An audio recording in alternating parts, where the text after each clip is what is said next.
right, people of the internet, we are live on Rumble, BlazeTV, and I think we're still on YouTube. I'm Dave Rubin. This is the Rubin Report Direct Message, and it is Friday, and we are bringing back the Friday All-Star panel. Joining me today are the host of Unapologetic Live on PragerU, Amala Ekpunobi, host of the Young Heretics Show, Spencer Klavan, and a writer, speaker, and Mad Mama, Elisha Krauss. Amala, Spencer, Elisha, welcome back to the Rubin Report. Thank you. Good to be here. Thanks for having us. Good to have you guys. One of you, Elisha, in LA, a second one of you, Amala, in LA, and a third of you, Spencer, a former LA guy now in Nashville. And the theme of the show, and of course I'm a former LA guy now in the free state of Florida, the theme of the show today is going to be that we're winning. I think some good things are happening. I think you guys are all right in the thick of it. And that's what we're going to be covering today. Obviously, some of the Roe v. Wade stuff. Elon Musk now is going to be the CEO of Twitter. Like, he's really going all in on this thing. And you may remember that orange man, Donald Trump. Well, 22 of his 22 candidates that he endorsed all won their elections in the last couple of days. Before we get to any of that, though, I want to talk to you guys about real estate agents I trust. You guys know that buying or selling a home is already one of the most stressful things you can do. And it can be 10 times worse if you're not working with the right agent. Generally speaking, our homes are our biggest investment. That's a lot of responsibility, and you need an agent who takes that seriously. That's why I recommend Real Estate Agents I Trust. Founded by my good buddy Glenn Beck, they work with only the best agents in every market. They do their homework, talking to every agent before inviting them to join their network. And here's a big one. They only work with full-time professionals, no part-time or inexperienced agents. Their team makes the intro and then follows you through the buying or selling process to make sure that you're satisfied. Partnered with the Blaze, the agents they work with have a long track record and are best sellers in their field. They're part of this audience, they share your values, and they're almost anywhere you want to go, especially Florida, people. It's pretty good here. The process is simple. Just go to realestateagentsitrust.com today and provide us with some basic info. That's realestateagentsitrust.com. Their team will contact you to make an intro to their preferred agent in your town. And now back to me. All right, guys, so obviously the big story this week, I emailed it to you in case you hadn't heard about it on the Twitter, is this briefing that got leaked. It does look like Roe v. Wade is going to be flipped. That will, of course, kick abortion back to the states. Just a little info here from Politico. The Supreme Court has voted to strike down Roe v. Wade, according to an initial draft majority opinion written by Justice Samuel Alito and obtained by Politico. We hold that Roe and Casey must be overruled, Alito writes. So we've got some video of Elizabeth Warren going completely bananas. But before we get to that, guys, Amala, I'll start with you first. Let's just talk about the leak for a second. Are we already past the point where we're going to figure out who the leaker was, or does anyone even care anymore? I mean, it seems like such a crazy, extraordinary escalation of just the general state of everything collapsing at once. But we need to find out who it is, right? Oh, I completely agree. There needs to be a full-scale investigation launched on this. And that was something that I harped on when this first came out, is that, guys, we're not supposed to be seeing this. This is completely unethical, and it's undermining the only institution that we really have left to trust, or had left to trust. And I was wondering, what's going to be the next issue? There's got to be a next issue. They didn't win with the whole don't say gay thing. They didn't win with the CRT. They're not winning with climate change because it's too distant from us, and it had to be something. And this was their most immediate push that they could have. But we need to find out who did this, because, again, it's a complete undermining of this established institution that we've had so much trust in. I mean, Spencer, can you imagine? Yeah, go ahead. Well, can you imagine if this had been in a conservative direction, this leak? I mean, remember January 6th? Our norms, the insurrection, the attempt to undermine a free and fair democratic process. What Amala is saying is exactly right. If anything represents an attempted insurrection or an attempt to interfere with a serious democratic process, I mean, it's this. And there would be, investigations, there would be persecutions, prosecutions, and nothing. I mean, a little bit, the courts. Whoever this leaker is, I don't know, for some reason I think it's a dude. He will get a professorship. League law school like Yale or Harvard, and then he'll get an instant MSNBC contributorship for life. I mean, but had this been someone on the other side, to Spencer's point, I don't think it would be so cushy. So let's just talk about the actual content of it, because by the nature of my job, every now and again, I have to watch these CNN and MSNBC clips, and they're quite horrific. But when you watch what mainstream is saying about this, the implication is that abortion is now going to be illegal. That, of course, as you guys know, and as my whole audience knows, that is not what this is about. It's about kicking it back to the states. We know that most states are going to have legal abortion. They're going to have some restrictions, and there might be a small amount of states that absolutely outlaw it, and maybe some will have, minor restrictions related to rape or incest or the health of the mother, et cetera, et cetera. But is this just a perfect example of how we can't get anything done right anymore because nobody trusts the media, and there are just half the country's basically brainwashed into thinking that this is about abortion being taken away altogether, and that Handmaid's Tale is now a reality show? Alicia. Yeah, absolutely. I mean, I've seen so many celebrities and memes out there trending on social media, even posted by friends of mine that I'm like, no, this is actually not true. Credit to Lila Rose Live Action, because they've been counteracting a lot of the mistruths about this out there, including that ectopic pregnancy, which requires a medical DNC, is not abortion, guys, and it's not going to be outlawed. When something like that is crucial to the life of the mother, it's still going to occur, and it is not the same of actually ending a baby's life, smushing them inside their mother's womb and then vacuuming them out when it is a viable human being. And so there's just a lot of mistruths out there. And I'm like, I'd love to have a conversation about reproductive rights, since that's what Planned Parenthood and radical leftists claim to be for. Let's talk about how the reproductive rights and medical rights of women were crucially infringed over the last 2 years. And from the same people that are shouting, my body, my choice, are ignoring, female Disney employees and others who are saying, don't want a vaccine that I don't think should be forced on me. I mean, we can go like toe to toe on this all day long, but they don't want to talk about the actual details of it all. They just want to pretend that Republicans are all big bad guys that want women to die in back alleys.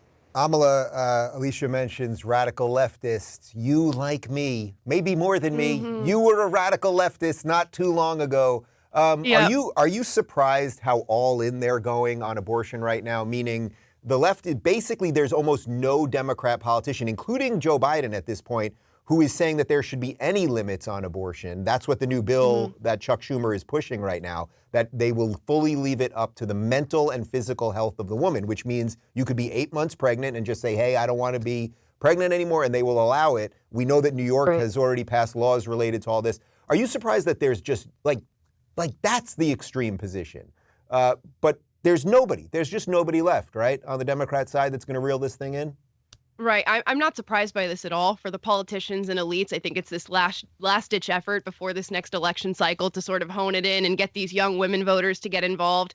As far as your average day leftist, which I used to be, they are just so overwhelmed with emotion and these sort of visceral reactions to everything in the news cycle that this is just another blip on the calendar. They're waiting for the next issue so that they can hop on it. And it seems like to me with this particular one, all I'm seeing on the political left is, if I can scream the loudest, it means I'm passionate and it means I'm right. We've seen it with Elizabeth Warren. We saw it with Anna Kasparian with the Young Turks, saw it with Whoopi Goldberg on The View, seeing it with all these young women standing outside the U.S. Supreme Court crying their eyes out without even understanding what this draft opinion means. It is just complete and utter chaos and hysteria because they think if they're hysterical, it proves that they are right. And unfortunately, well, fortunately for us, it does not mean that. Spencer, you're sort of anti-hysterical. I think it's one of the reasons that people dig what you do. How do we win over some of the people that Amala is talking about?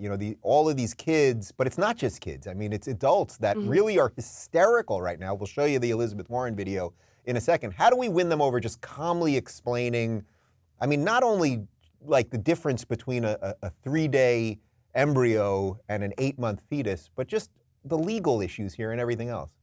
Well, I think it's exacerbated by the fact that we have Joe Biden, like misinformant in chief, getting up here and repeating this stuff. It really matters how the president behaves in situations like this, how he talks. And at this point, I'll give him the excuse that he's basically like a potato with drool at this point. But it is kind of amazing how it scrambles their brains, this thing, because they can't throw any of the usual lines at it. So they're just taking the whole playbook. It's racist, it's sexist, it's homophobic. I mean, Biden was out here saying things like, this is going to make it legal to separate LGBTQ kids in classrooms. It's like, sure, Joe, it's also going to make it legal to throw Labrador puppies off of cliffs. Like, why not? We might as well just say anything.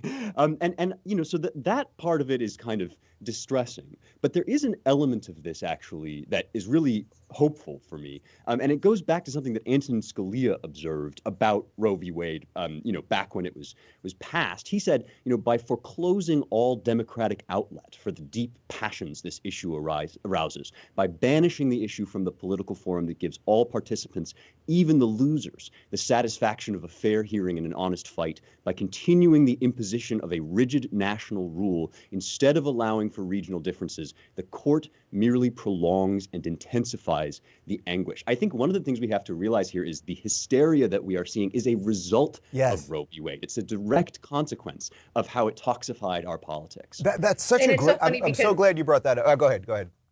Oh, it's just so funny because leftists will say that they want democracy, but they only like democracy when it is the court siding with them on issues that they care about. And I'm like, this is actual democracy. If you wanted to vote for Gavin Newsom, I don't know why, he's kind of an idiot and then some, but he's already gone out there and said, Governor Hochul in New York, that, as you mentioned at the top of the show, Dave, states will be able to determine what they want to do. And some states, including Washington, D.C., which is disgusting to me, allow abortion up to birth. And other states, like my good old home state of Oklahoma, won't do that because they value life. And that's true democracy and work and progress. And I thought that's what leftists wanted. And by the way, places like California will become abortion havens, and you will have all of the Hollywood celebrities will be able to fund nonprofits to bus in. It's going to end up being poor black girls mostly to get abortions. And then I suspect after a few months of that, the optics aren't going to look so good that a bunch of rich white liberals are aborting all these young black babies, but they'll keep doing it. But Spencer, real quick, I want to get back. Yeah. I want to get back to something you said, because Biden did this really awful move yesterday when he said this thing about, okay, well, then they're going to discriminate against young LGBT kids and not allow them in schools. First off, the briefing was written by Alito saying this has nothing to do with any other case. Secondly, putting that aside even, it has nothing to do with any other case, whether Alito had written it or not. But also we have anti-discrimination laws. We have the Equal Protection Clause. We have things that make us all equal. That has nothing to do with this, yet we still have this mind-muddled idiot saying these things like this. Yeah, well, that part of it, I think, is just because they now at this point are just reflexively lumping every possible prejudice together. They're not talking about the law. They're just talking about the emotion. There is an element, as always, they're seizing on something real to kind of weaponize it into this extreme hysteria. And it's true, Roe and Obergefell, the gay marriage decision, are not based on exactly the same kind of reasoning. But I've been rereading the decisions, ever since this stuff came out. And I have to say that I could see this court overturning Obergefell for some of the same reasons that it overturned Roe. You think even despite the Equal Protection Clause, which really was the explanation that you can't treat people differently once states make these decisions? Yeah, I think so, because the reasoning in Obergefell turns in part on arguing that it's discriminatory to treat a male-male union different from a male-female union. And I think that underlying that is a kind of denial of the possibility of telling the difference between men and women. And I think that, both Alito and Thomas have kind of signaled this. And I want to read what they said, because this is also important to this question of letting the people decide, right? About Obergefell, Justice Thomas and Alito concurred. They wrote, several members of the court noted that the court's decision would threaten the religious liberty of the many Americans who believe that marriage is a sacred institution between one man and one woman. If the states had been allowed to resolve this question through legislation, they could have included accommodations for those who hold these religious beliefs. There's a big difference between gay marriage and abortion, and that is the direction of public opinion. abortion has become a more contentious, more divisive issue. People have dug in their heels. The public opinion was already moving in favor of gay marriage. It's up to like 70% 36 now. states, by the way, had done it. Exactly. Remember, every Exactly. week another state was doing it. It was happening. Right. And look, I mean, you're gay married, Dave. I'm going to be gay married in 3 months. Those are not going to be retroactively annulled. The court's already decided that decision. But I do think that this is another case where Obergefell, allows the crazy people, the crazy gays, the peak trans folks to roll in this giant tank of the court and just flatten, little cake bakers and people that just, want to live by their religious beliefs. And so this is actually, if that happens, I don't want to get ahead of ourselves, but if it happens, it could be a good thing for us sane gays who want to genuinely make this case and believe we can in front of the people, because I think that they'll listen to us. I think we're winning this argument before the court dropped a nuclear bomb on it. Right, and it's just this is what the left does with everything. They start unearthing all of these issues that we've settled and moved past on, and next thing you know, we're all thinking we're racist again, where everyone thinks everyone's homophobic again and everything else. I want to hit on one other thing here before we show this crazy Elizabeth Warren video, which is what Alicia mentioned about now they want to pack the courts. And to me, this is the ultimate assault on the Constitution. They want to take one branch of government, the legislative branch, and now add justices to the judicial branch to do what they want. I mean, didn't these guys sign an oath of office? I know none of this stuff really matters anymore because they all just do what they want, but I think that they signed, there was an oath of office, they have to protect the Constitution, something like that.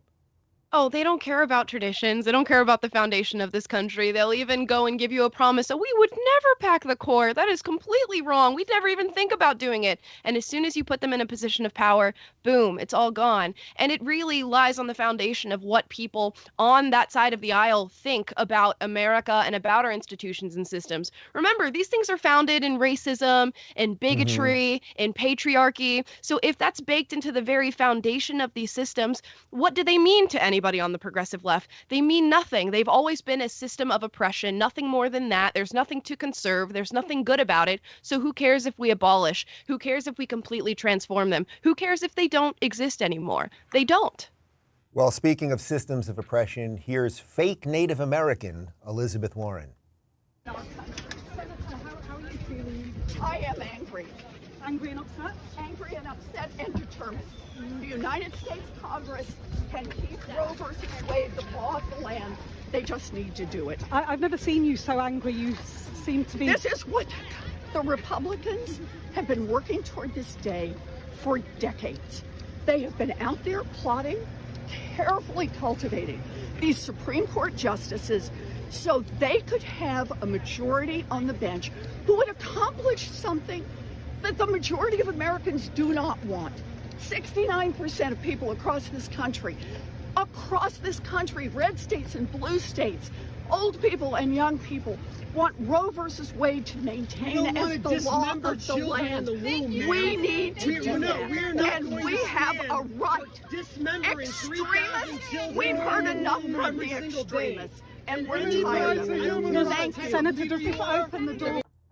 All right, so she's very angry, and in America today, if you're angry, that means you're right. I thought that the question, the way that the reporter even asked the question, tells you everything that's wrong with everything. I've never seen you so angry. Thus, the implication is you're so angry because obviously you're right about this stuff, right, Alicia? Yeah, I also am so angry, and I've been seeing and hearing quietly in my DMs from my liberal friends via text message of how they actually are turned off by this argument from the Democrats, because they're like, if they wanted to do what Elizabeth Warren was saying, Democrats have had power and they haven't done it. So you have women out there that are even self-described pro-abortion women that are like, it kind of seems like a political game at this point. And then you have other women that the 1 in 4, let's not forget about this, that are like, wait, my miscarriage isn't the same as an abortion. And why are people laughing about this and trying to conflate the two? In addition to that, I thought that women were supposed to be independent and strong and better than men, except when men become us, and then they can be better than us, except when we have children, they ruin our lives forever and we can't live our dreams.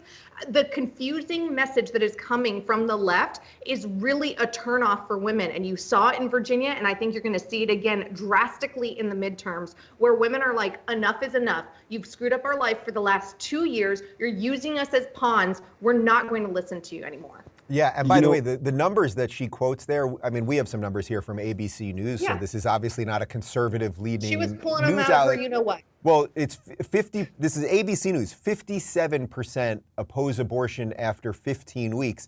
By the way, 15 weeks, I've mentioned on the show several times this week, that's the law that Florida just passed a few weeks ago. It goes into effect in July.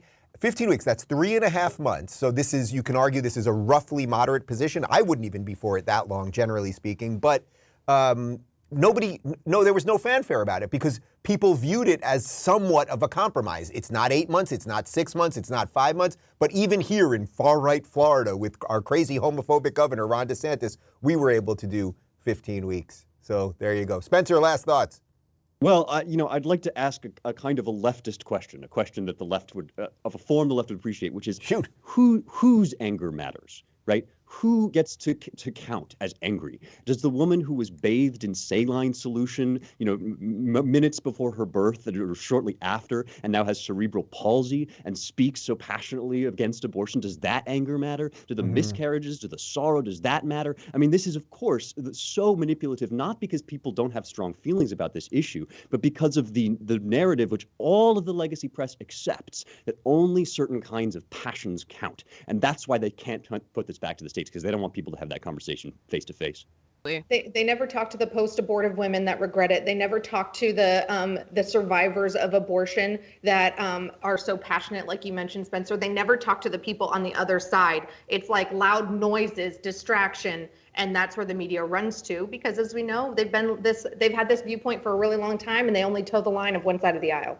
So basically what you're all saying is I should have had 3 more hysterical people on the show. It's hard to find hysterical conservatives. No, it is. It's tough. It's tough. You guys all smile too much. It's a problem. All right. Well, we obviously could do this for 5 hours, but we got to move on to the next topic. So the big thing, of course, over the last month has been that Elon Musk is getting Twitter. It's actually happening. He said it, then it didn't look like it was going to happen. We can raise the roof. It is happening. And not only is it happening, the guy's going to put himself as the CEO. This is nuts. This is from the Daily Wire. Billionaire entrepreneur Elon Musk may be set to include temporary CEO, Twitter CEO, to his list of titles once his deal goes through and he becomes the owner of the social media platform. According to a report from CNBC, Elon Musk is expected to serve as a temporary CEO of Twitter for a few months after he completes his $44 billion takeover of the social media company, sources told CNBC's David Faber. I mean, the craziness about this is not just that he got it, like that, they tried this poison pill, it didn't work. I think all the lawyers of the shareholders were like, we're going to sue you people into oblivion. He got it. He then puts himself in the biggest fight, like the free speech fight, which is the biggest fight. And now he's going to put himself as CEO. Like, I love this guy. But there's a little bit of like, man, you're kind of nutty too to put, it's like he could put anyone as CEO. He doesn't have to jump into the fight. The guy's also sending us to Mars and building electric cars. Amala, you got to respect the game on this guy, huh?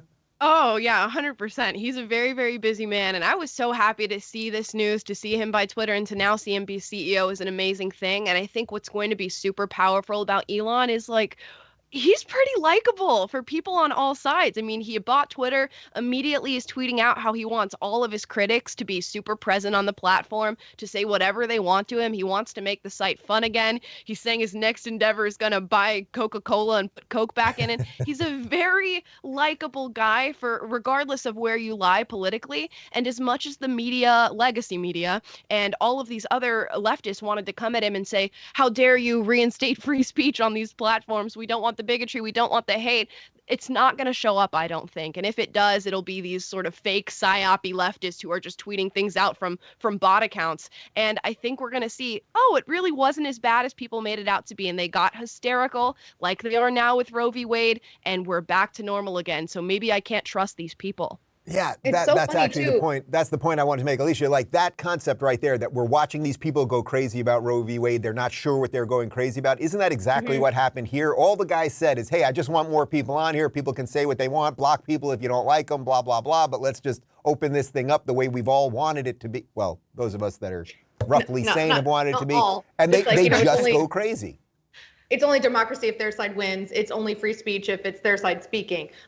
It's only Elon's only good when he's helping Zelensky get free internet to help their military operations and people communicate in Ukraine. But oh my God, he bought Twitter. Now he's the worst again, and he's the fascist dictator. It is so funny, and I have to say, like, I'm much more entertained by his tweets than I ever was about Donald Trump. A girlfriend and I were texting the other day, and I'm like, for the first time ever, I have tweet notifications set up. Before I used to want to mute the site. Now I am anxiously awaiting every single tweet he sends out because he can actually impact the scene change that he wants to at Twitter. And I just wish I could be a fly on the wall to see the crying that is occurring over there over him talking about being temporary CEO. I'm sure they're freaking out. Spencer, is he sort of super Trump in a way in that he's the outsider, he's the rich guy, he's doing all the things that nobody else was willing to do, but he's doing it in a more sort of calm, fun, whatever way, like without the grab him by the you-know-what, etc.?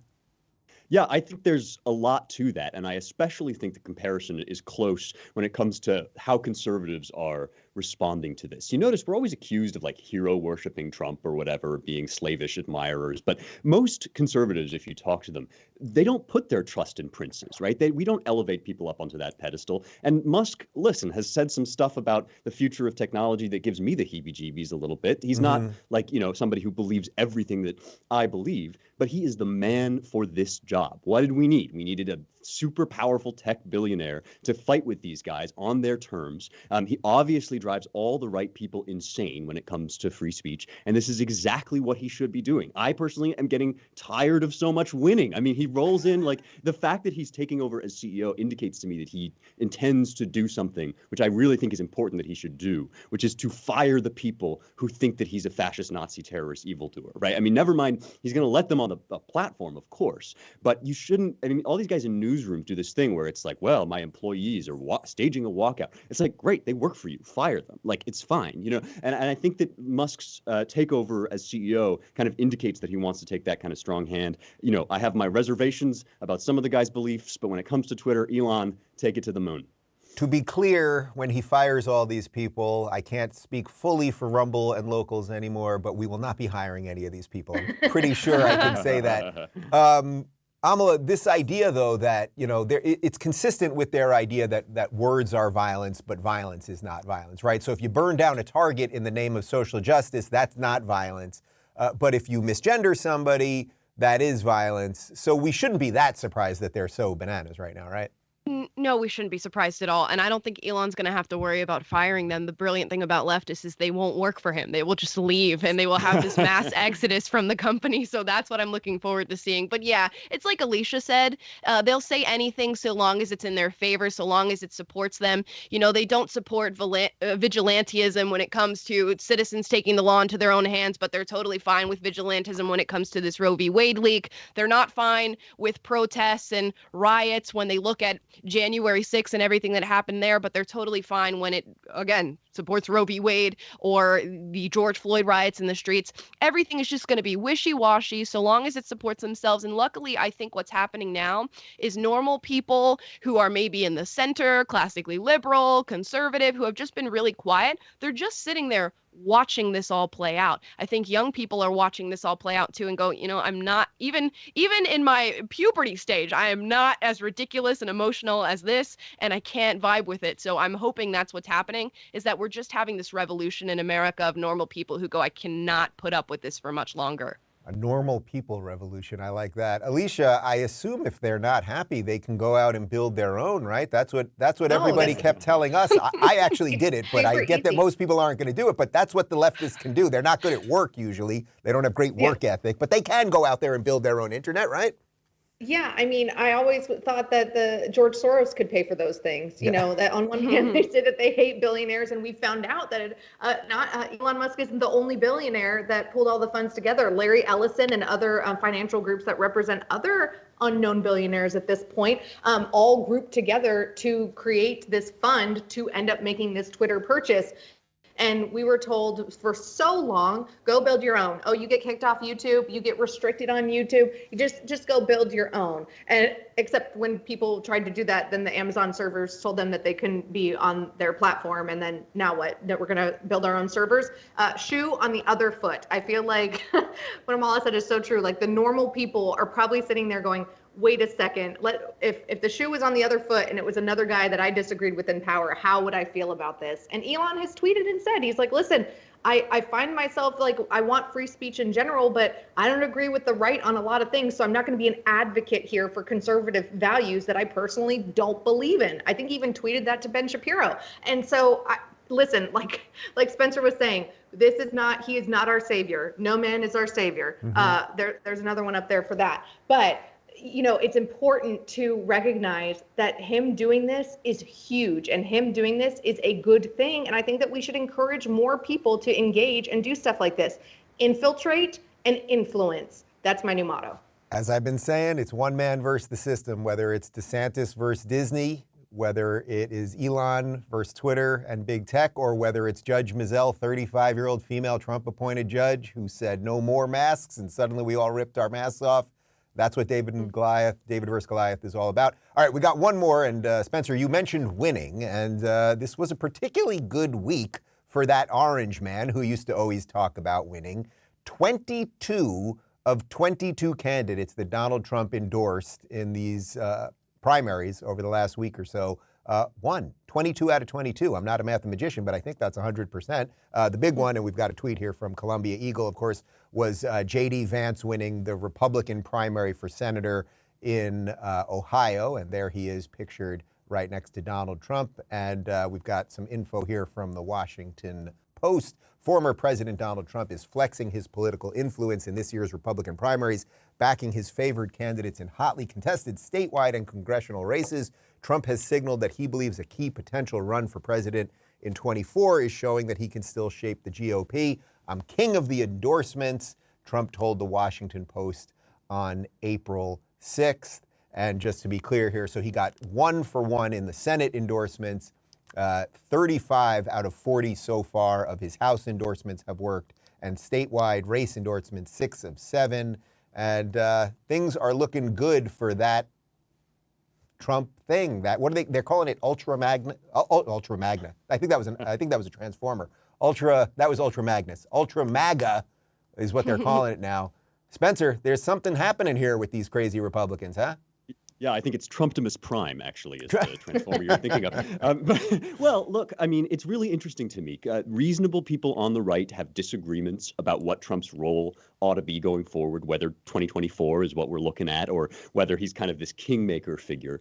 But I think one thing that these endorsements show is that there's one wrong way to look at this, and that's Asa Hutchinson, the governor, I guess, of Georgia, I think, who said, Trump cannot be the future of our party because he will only divide us further, right? That will be, he's this divisive figure, and all of his issues, these new right issues, like going hard on the culture war, like trade protectionism, caring about immigration and doing something about it, right? That these are divisive issues. I think that what we've seen, not just with these endorsements, but, in Virginia and places like that, that's the opposite of the case. The culture war issues are the issues that bring us together. When you show people, ordinary Americans, black, white, I don't care, male, female, I don't care, gay, straight, I don't care. When you say to them, look, these people want to come into your classrooms, they want to talk to kindergartners about how they can change their gender and change their sex, whether their parents agree or not, right? People are appalled. And we saw in Loudoun County how that galvanized, a red wave. We're seeing now that Trumpism, whatever you think about Trump, the man himself, Trumpism as a political platform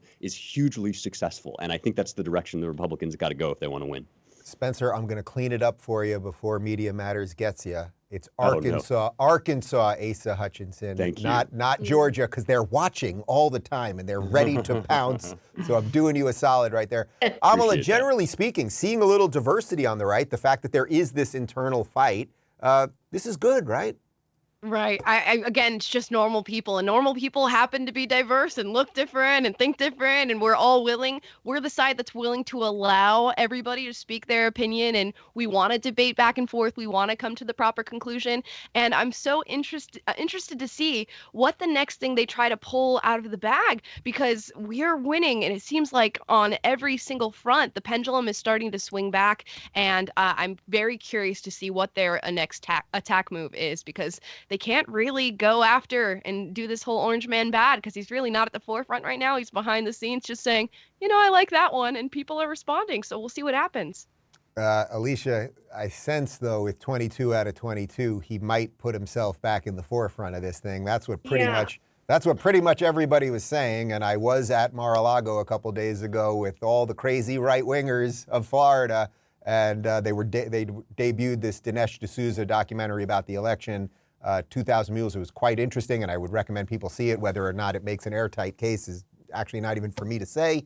But this kind of nudges the idea that he's going to jump back in, right? Oh, yeah. And people on the right, like yourself and Ben Shapiro, are saying this. And then you have the New York Times, The Daily, that did a whole episode about it the other day, which obviously they're skewing to the left. But he's not only asking people like, oh, hey, what are your conservative principles? Or are you a MAGA person? He's asking them their opinion on the 2020 election, whether or not it was stolen. And apparently, according to some insiders, he's even asking them, would you support me in 2024? I agree with what everybody said, that it's great that he is able to have influence, and the majority of these candidates seem like legitimate conservatives.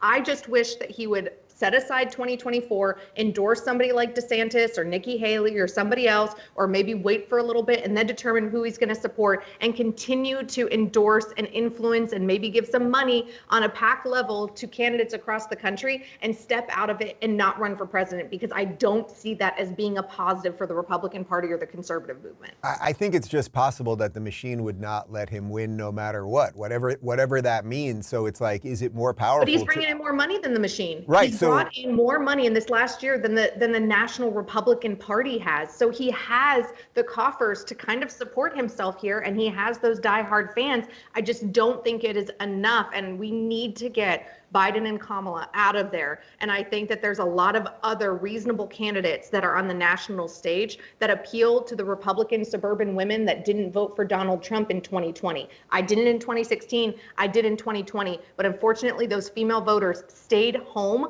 because we are different than men, and we don't like to see orange man saying certain things or treating women in certain ways. And there's great conservative candidates out there that he could support and endorse and have influence and be a kingmaker without being the guy at the center stage in 2024.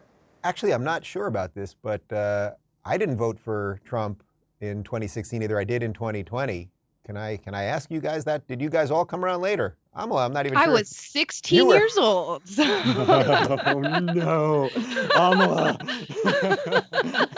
I'm always the youngest person on these things. You gotta give me that. I'm old now. I'm so sorry. You got to step aside. I'm the youngest, and I have the biggest hair. Dave. And I know you really got me on the hair. I have a strict policy of not letting people have higher hair than me on the show. You really got me. Elisha, I want to finish up with one other thing, because you had a little drama this week. You go to speak. Yeah. You go to speak at a university. You were just going to give a talk, nice, decent talk about free speech and some of your principles. And these kids and the university not so happy with you. Not just the kids at the university not so happy with me, the administration, the leadership of the university not so happy with me. Good on the kids over at Young America's Foundation, though. The of the university, but they had a queer pastor and LGBTQ and trans reading hours, and were able to interestingly approve a dance demonstration within 48 hours, when they sat for weeks on a contract for me to be an approved speaker on campus. So I decided I'm going to fly out. I'm going to support the silent majority of students at that campus that are upset with the administration abusing their power and only giving a voice to one side. And when we showed up, there were about 80 protesters waiting for us, chanting that I was a bigot and a fascist, and I don't say gay. But I was like, but what about my gay friends, Dave and David? Anywho, and so it was a lot of fun. We ended up going to public property, and I just, listened to them call me a fascist. And then once they stopped yelling in their bullhorn, I'd ask them through my pink megaphone if they had a question, because I wanted to discuss and dialogue. And then they'd yell that I was an old B word, and then I would say, okay, but do you have a question? And it was a lot of fun for a couple of hours. And for more of that video, people can follow you on Twitter, where a bunch of that stuff is. And I'll give you guys a chance to pimp yourselves out too. Amala, you've been fighting on TikTok. What are you doing? I don't even have TikTok. What are you doing over there fighting with people? I'm glad you don't have it. It's the most atrocious piece of social media that has ever existed. But there's a new trans TikToker that is going completely viral on the platform. I ended up doing a podcast episode when this biological man had about 1.9 million followers on the platform. He's now above 3 million, and that was about a week and a half ago. So this is how fast people are growing. This biological man is being offered a sponsorship from Tampax. So I just made an episode, a very respectful one, talking about this idea and whether or not this is the right way to go as a society. And he did not like it, made a video on his TikTok crying about it, and I have not heard the end of the leftist death threats since that very moment. So if you guys want to go and check out my show on Apologetic Live, maybe leave a nice review, because I have thousands upon thousands of hateful messages from the very angry left who don't like reality. I'm starting to think they're not as tolerant as they keep telling us. Spencer, do you have an endorsement from Tampax? That's private. That's personal information, Dave. We can talk about that after the show. Amala, I'm amazed at the way women are bullied online by men. This is a serious crisis that the left needs to address. No, but seriously, I mean, I can't believe they're coming for you. And everybody should watch your show, because it really is incredible. But I'm supposed to plug myself, right? Also, plug yourself. What are you doing, man? Sorry. That's right. Who's angry at you? Everybody's angry at me. One great antidote to the hysteria that we've been talking about and that Elisha experienced is to dig deep into the sources of wisdom from the past. There's not a lot of that around. It's considered sort of bigoted and homophobic and racist and whatever to talk about Western culture.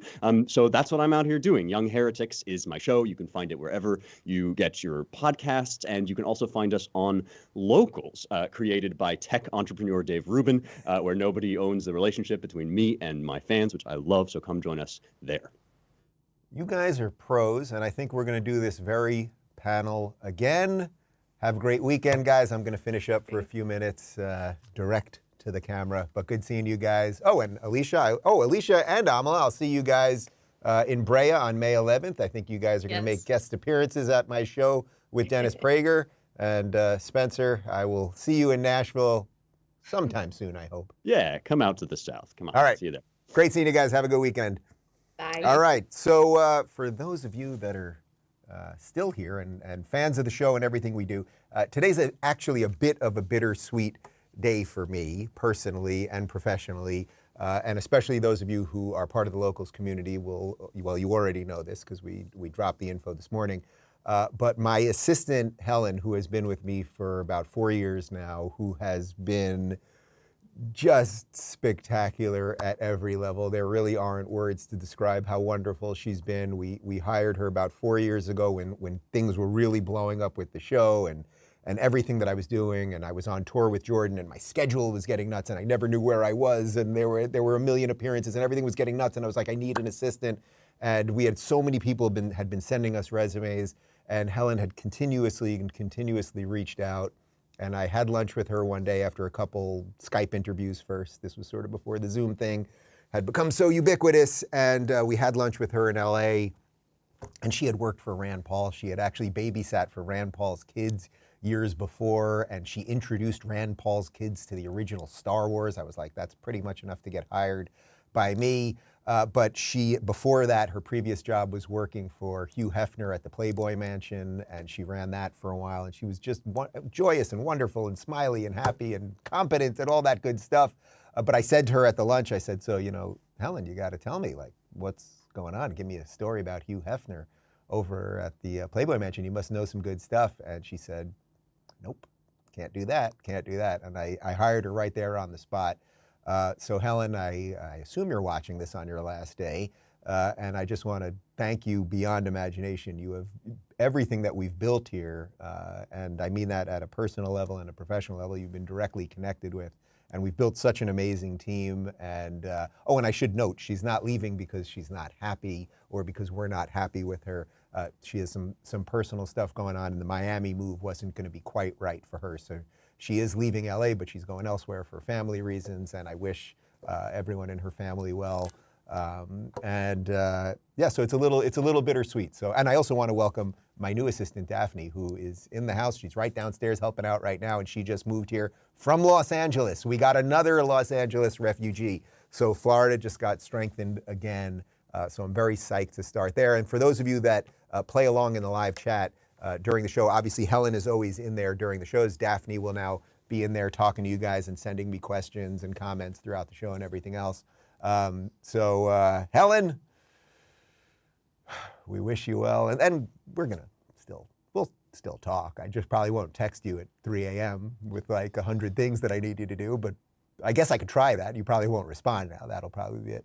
On that note, guys, I think the show today was a perfect example of what's going on here. We've got some wins coming. If we know what we're talking about, if we stay calm and clear and concise, I think we can convince more people that what we're talking about are the right things, they're the right answers, they're the right solutions, and we just have to be a little bit better than a bunch of screaming lunatics. I can try to do that. Can you try to do that? Have a great weekend. See you on Monday.